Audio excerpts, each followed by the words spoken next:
하나님께서는 계속해서 하나님의 백성으로서 이스라엘이 대대로 지켜야 할 절기들에 대해 알려주고 계십니다.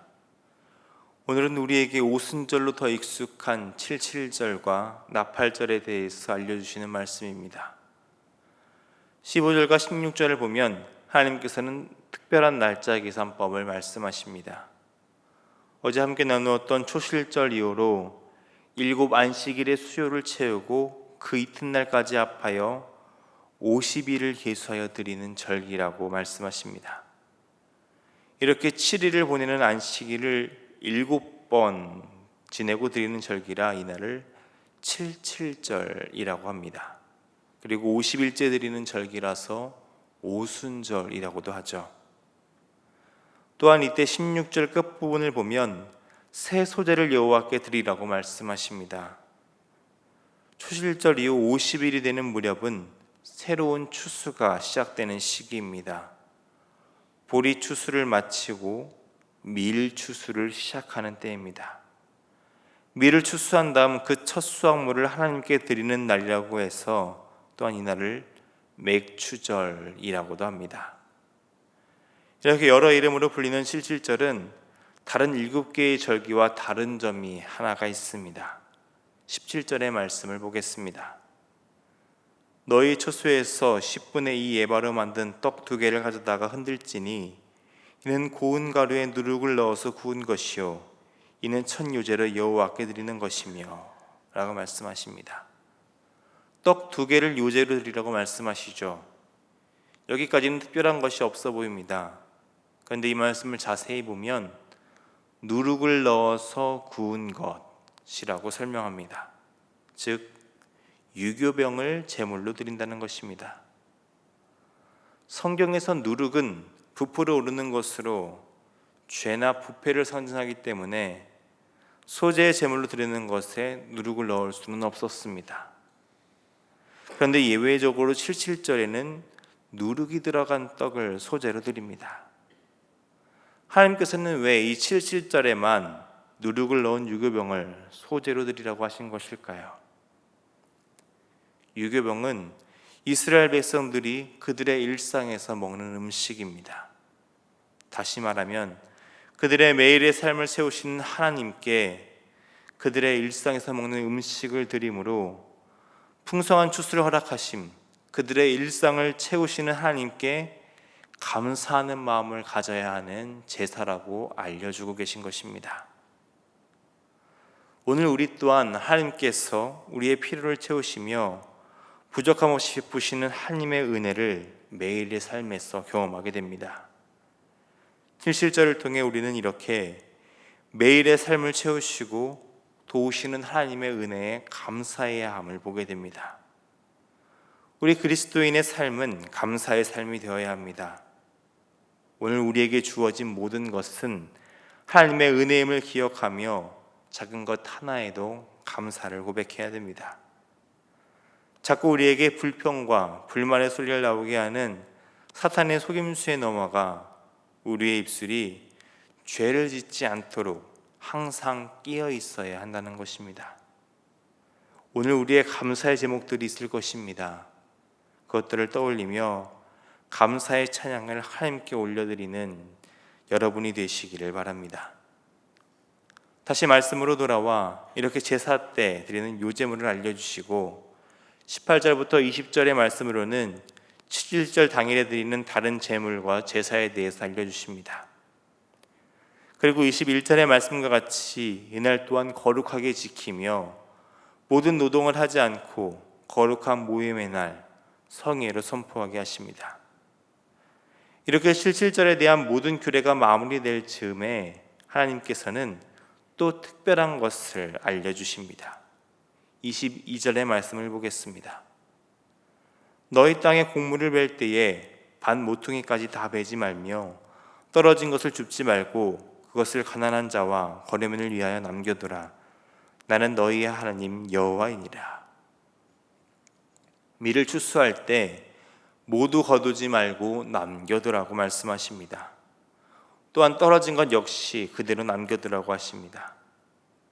그리고 그 이유를 가난한 자와 거류민을 위한 것이라고 하십니다. 하나님께서는 가난한 자를 돌봐야 할 것을 명령하십니다. 그것도 실질절의 절기를 어떻게 지켜야 하는지를 알려주신 다음에 말씀하고 계십니다. 이 명령에 자신의 이름을 말씀하고 계시죠.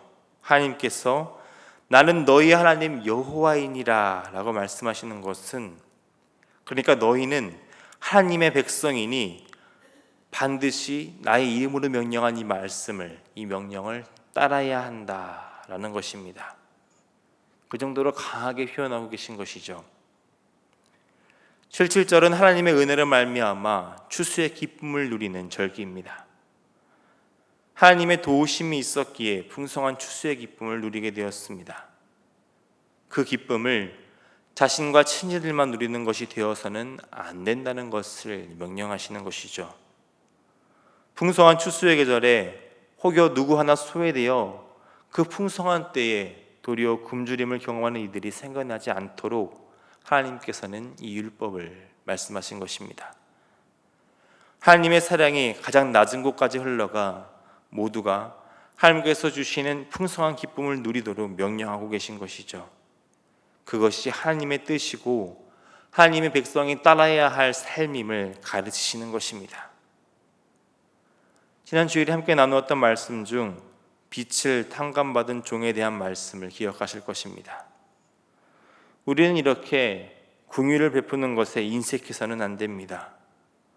모든 것이 하나님의 은혜임을 고백하면서 나누는 것에 인색하다는 것은 여전히 이 모든 것이 하나님의 은혜가 아니라 우리의 수고와 헌신으로 이룬 것이라는 교만이 숨겨져 있다는 것을 깨달아야 됩니다. 우리 아버지 되신 하나님께서는 어떤 분이십니까? 넘치도록 부어주시는 분이십니다. 우리가 나누는 삶을 살 수 있도록 충만하게 베풀어 주시는 하나님의 은혜에 감사하며 우리의 이익을 쫓는 삶이 아니라 궁핍을 살피는 삶이 되어야 함을 이 77절의 절기를 통해서 선포하고 계신 것입니다. 하나님께서 무엇인가 필요하시기에 이렇게 절기들을 만드신 것이 아닙니다. 이렇게 꾸준히 예물을 바치도록 명령하신 것도 아니죠. 모든 것이 하나님의 것입니다. 그럼에도 이렇게 세세하게 규례를 만들어 가르치시는 이유는 하나님의 백성의 삶을 온전하게 살기 위해서입니다.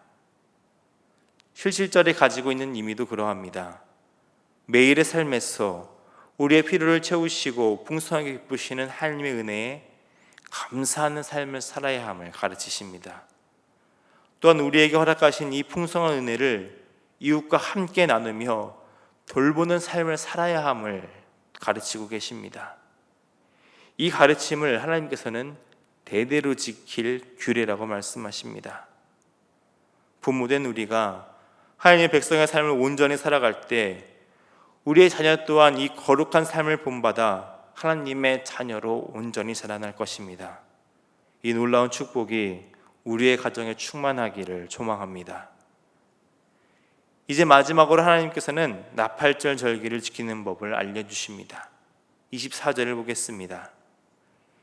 이스라엘 자손에게 말하여 이르라. 일곱째 달 곧 그 달 첫날은 너희에게 쉬는 날이 될지니 이는 나팔을 불어 기념할 날이요 성회라. 유대력으로 일곱째 달은 우리의 가을에 해당하는 9월과 10월 무렵입니다. 1년의 농사를 마무리하는 달로 신실하신 하나님께 한 해를 돌보심에 감사하며 또한 다음 해를 위해 비를 내려주시는 하나님의 은혜에 감사를 고백하는 달입니다.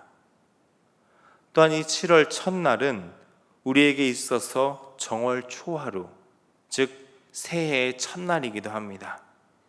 그래서 이 날을 신년절이라고도 합니다. 이렇게 일곱째 달은 내일 함께 나눌 두 절기와 함께 오늘의 나팔절까지 세 절기가 모여있는 거룩한 달입니다. 그런 일곱째 달을 시작하는 첫날에 지키는 절기가 나팔절이죠. 하나님의 거룩한 부르심을 상징하는 나팔 소리가 울리는 날이라 나팔절이라고도 합니다. 이 절기에서 우리가 유념하여 볼 부분은 기념할 날이라는 것입니다. 이 부분을 직역하면 기억하게 하는 날입니다. 하나님께서 한 해 동안 이스라엘 백성을 돌보시고 지키심을 기억해야 함을 이 절기를 통해 선포하고 계십니다. 또한 이 기억함은 하나님께서 이스라엘 백성과 하신 약속을 기억하며 신실하심으로 새해 또한 이 언약을 지켜주실 것을 간구하는 절기이기도 하죠. 다시 말해 하나님과 이스라엘 백성 모두 언약을 기억하며 하나님께서 하나님 되심을, 그리고 이스라엘 백성이 하나님의 백성이 됨을 기억하기 위해 거룩한 모임을 하고 아무 일도 하지 않고 첫날을 그렇게 안식일로 지키라고 명령하고 계신 것입니다.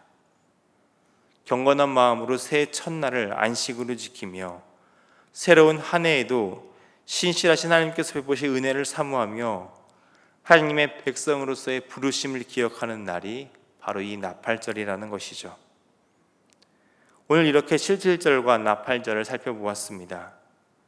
이 두 절기를 말씀하시면서, 그리고 계속되는 절기를 말씀하시면서 하나님께서는 아무 일도 하지 않고 오직 하나님을 경배해야 함을 선포하십니다.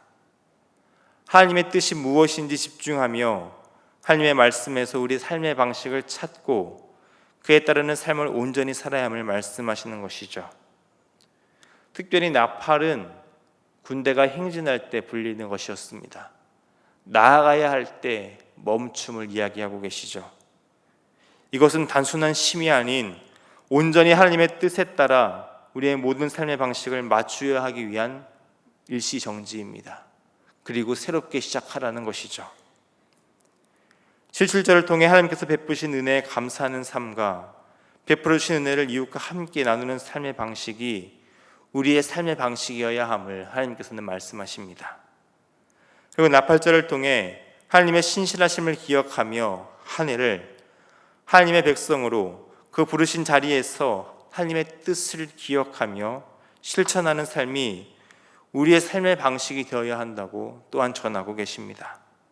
이 절기들을 통해 우리의 삶 또한 오늘 우리를 그리스도인으로 부르신 하나님의 뜻에 따라 하나님을 경외하며 하나님의 백성으로 온전히 살아가야 됩니다. 오늘 하루 이 절기들을 기억하시면서 예배의 삶을 살아가시고 감사하며 나누고, 그리고 하나님의 그 신실하심을 기억하는 저와 여러분이 되시기를 주님의 이름으로 축원합니다. 기도하겠습니다. 풍성한 은혜로 우리를 돌보시는 하나님 아버지, 우리의 모든 삶의 자리에서 필요를 아시고 채우시는 하나님 아버지의 사랑에 감사를 드립니다. 오늘도 변함없이 우리를 채우시고 돌보시는 하나님의 은혜를 보며 언제나 우리의 마음에 감사가 넘치게 하여 주옵소서. 범사에 감사하며 그 은혜를 주시는 하나님을 닮아 이웃에게 그 사랑을 나누는 사랑의 삶을 살기를 원합니다. 그렇게 오늘 우리의 삶이 하나님을 향한 감사와 이웃을 향한 사랑으로 온전한 예배를 드리는 믿음의 삶이 되게 하여 주옵소서. 또한 우리를 부르신 하나님의 뜻에 따라 모든 시작을 하나님과 동행하며 우리의 뜻대로 나아가는 것이 아니라 잠시 멈추고 우리의 모든 생각과 뜻을 하나님께 맞춰 나가는 믿음의 결단이 우리에게 있게 하여 주옵소서. 이 새벽 기도로 나아갑니다. 오늘도 우리의 필요를 채우실 하나님을 신뢰하며 감사로 나아가게 하시고, 여전히 코로나와 폭우로 인해 어려운 우리의 삶의 자리를 아시고 돌보실 하나님의 그 충만한 위로를 누리는 은혜의 시간이 되게 하여 주옵소서. 사랑이 많으신 우리 주님 예수님의 이름으로 기도드립니다. 아멘.